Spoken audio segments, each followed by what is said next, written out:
football is such a physical game for those guys out on the field, and for us it's just emotionally physical, isn't it? It's just like the highs and lows that you reach of, fire everybody and then come on Arkansas. It's almost like you're the psycho ex-girlfriend or boyfriend from some TV show. It's like, I hate you, call me. That's what Arkansas football has felt like a little bit lately. Congratulations to Sam Pittman and this Arkansas football team on a grinded out, old-fashioned SEC win, 24-14 over the Auburn Tigers. I'm here from parts unknown. If you're wondering why I'm not at Auburn, look at David Basil's photo from the press box, the worst media facility in the SEC. So I refuse to go sit there and be completely taken out of the game when I could be enjoying it so much like I did, even though the highs and the lows and the lack of offense, it was just like an old school SEC grinded out type of game, wasn't it? Where the defense is the one making all the big plays. 5 turnovers forced for Arkansas, 2 for Auburn. Not a lot of big plays on either side. Auburn had like 5 plays of 20 yards or more. Arkansas only had 2, but they had a lot of grinded out 10-yard plays and stuff, making plays when they absolutely had to have it. The 58-yard touchdown catch, I think I had a 22-yard play, and that was it as far as big plays for Arkansas's offense. Missed a field goal, made a huge field goal at the end. That's football, man. And we can not like the way that they win and stuff like that, but man, they won the game. It's difficult to go on the road, especially for guys where it's their first time playing in an environment like that. And, Oklahoma State has some nice stuff. I don't mean to say that, but it's different. It's just different. The 88,000 fans that they had there, I know I've been to that venue several times. It is rowdy. And Auburn was pumped up. You see how fast and hard they were coming at him early on. They were trying to intimidate him. They were trying to show him, hey, we're the more physical team. The things that defenses had, like in Oklahoma State, like they can beat an SEC team. They can scheme around stuff like that. But the athletes that you have up front on both sides of the ball, it's just different. It's just a different type of thing. And they got to experience that, and they lived to fight another day. What I know about Bobby Petrino's offense is they're going to get better as time goes on. We saw that back in 2008 when he was here before, struggled out of the gate, got a little bit better. They're starting to figure out maybe a little bit what Taylon Green does well and what he doesn't do very well. And he's got to get better at things, obviously. He's got to become a better passer. He's got to be able to hit some key throws, but he converted some key third downs. And what we said earlier in the week, his legs are always going to be there. He's always going to have the legs as long as he stays healthy. And Auburn found that out. People take very bad angles. That's why we were saying some of the comparisons with Matt Jones early on in the year about how, he just takes long strides and pulls away from people. People don't think he's as fast as he is. Nice to see Braylon Russell get involved. Rodney Hill had some good runs. And then Jaquindon Jackson is just a workhorse type of back. He never popped off a decent run, like a decently long run. He just kind of continually grind. I think he finished like 71 yards rushing or something. But if he'd have broken off one of those runs, which he's usually going to do, he would have been over 100 yards. So you're almost just sitting there waiting to, like, how are they going to mess this up? What's going to happen in that 4th and 4 pops up and they hit a 68-yard play. Of course, on 4th and 4 on their own end, they would go for it and hit a 68-yard touchdown, right? I mean, that makes all the sense in the world, doesn't it? And so you kind of thought, oh, maybe this is the momentum builder they need. Or they come in and, they bring Peyton Thorne in at halftime after the quarterback for Auburn, Hank Brown, said that he can't wait to dominate Arkansas. Well, okay, 3 interceptions and no points. Okay, interesting domination. With Pittman, like so many people throughout the game even and lately, like, what does Pittman got to do to save his job, all that kind of talk and stuff. It's almost like he's, I always see the Undertaker meme where people, he's like raising up and, he's not dead yet. I don't know, like for some reason I was thinking like Hulk Hogan maybe was a more fitting thing where, he's just getting waylaid on, pounded, he's down to his knee, and then suddenly something happens, the crowd, and he's just like, and like the blows don't faze him at all. And then he's just like shaking. The guy comes over to the back with a double axe handle on top of him, and he turns around. And he's just like, that big finger. And then the next thing you know, it's the big leg. You 80s wrestling fan know what I'm talking about. I was a big fan of that stuff growing up, obviously. So, man, a nice win. They got to take it on the road to Texas A&M now, but that's one. That's in the experience column. There's some things to learn. Let's give a shout-out to a couple people on defense. Danico Slaughter, we all gave him a lot of hell last week. Didn't play very well.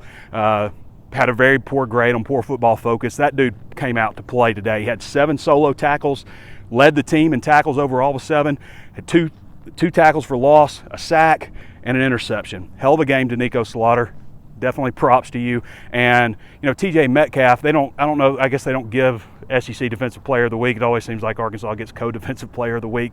But if he's not SEC co-defensive player of the week, he should be defensive player of the week. Then I would just be stunned. Phenomenal game by him. See, he started off things. He had that tip pass, Nico Slaughter intercepted. He had the strip ball that was recovered by Steven Dix, who got the start today, by the way, and 2 interceptions.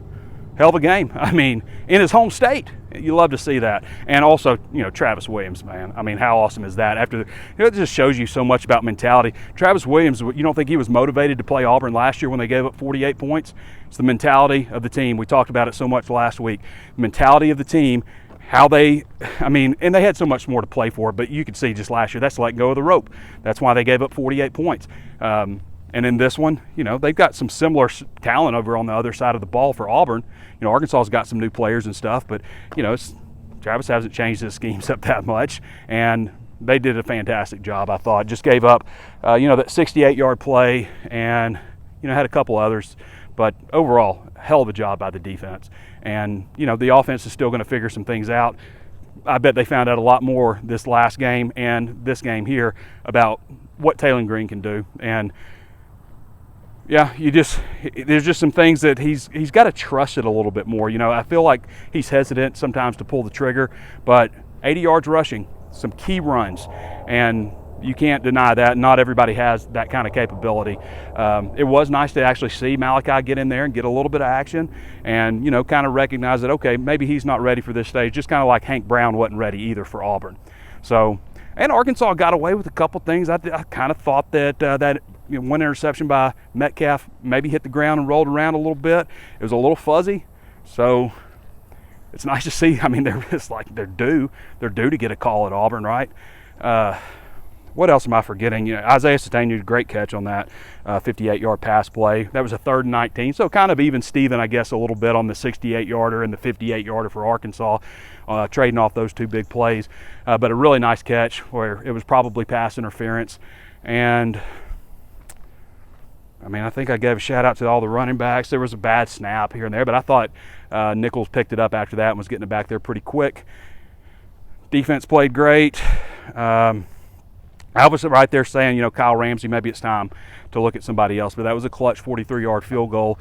And the only thing that puzzled me a little bit was not kicking that field goal at the end. I understand the risk of getting it blocked, but that's, pretty small % chance. And, you kick it and you make it. Then if Auburn scores real quick and they get an onside, then they got to score again.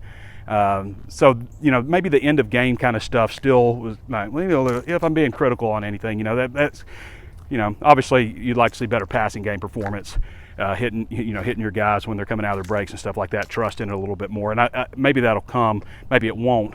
But, just a little bit of that. Right before half, you got a minute 49 to play. I want to see you go down there because Auburn's getting the ball coming out of half. I want to see you go down there and try to at least score. And I understand, trusting your defense. It's a 7-0 game. I understand that mentality of it too. I'm just saying, from my perspective, go down there. You got 149. You practice it all the time. You practice a 2-minute drill all the time. Let's go down there and see if they can get something done. And even if that means running the ball, you kind of want to halfway keep the clock going, but they were just taking it all the way down. Anyway, just a few complaints through the win. I feel stupid saying any of that because they did win, but there's a lot more season left to play. So big win for Arkansas, an important win for Sam Pittman. Because if he didn't win this one, then next week starts to get, must win. I needed to see it. I picked Arkansas to lose 31-28.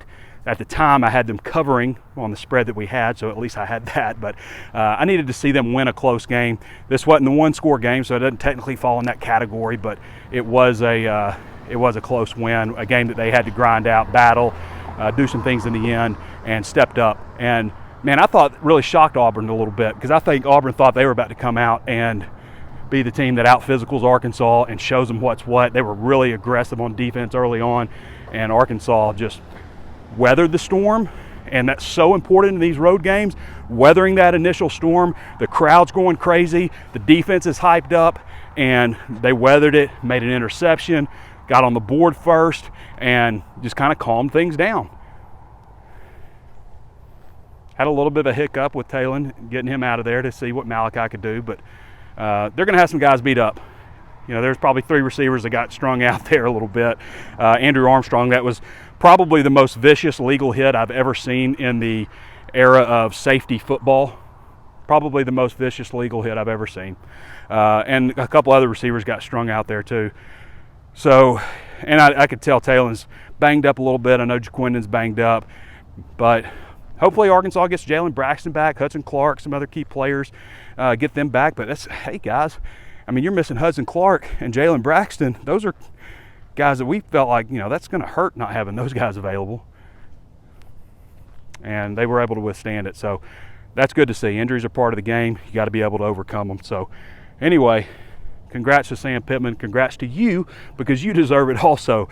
As frustrated and upset and bothered as you are, and you know, you're just down on your knees sometimes, like, just please just complete the pass. Why are you throwing it 5 yards over his head?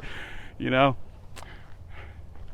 loving them, hating them, but you're all Razorback fans. I mean, the divide, we talk about that so much, the divide for Arkansas fans this time, you know, it's just so predictable. You have people on one side or the other side need a change. I want Sam Pittman to stay, you know, both those factions, but you're all Razorback fans, and you're all important. You're all part of this, just like Sam Pittman, just like the players, just like the administration, and just like the media. We're all part of this thing. So don't forget that, even though we disagree all the time. All right, 24-14. Go sign up at HawgSports, HawgSports.com. If you don't want to sign up, if you're more of a casual fan, you're not the diehard that needs all that information, read our free stuff over there. All right, everybody, this has been Trey Biddy with HawgSports.com. We'll catch you next time.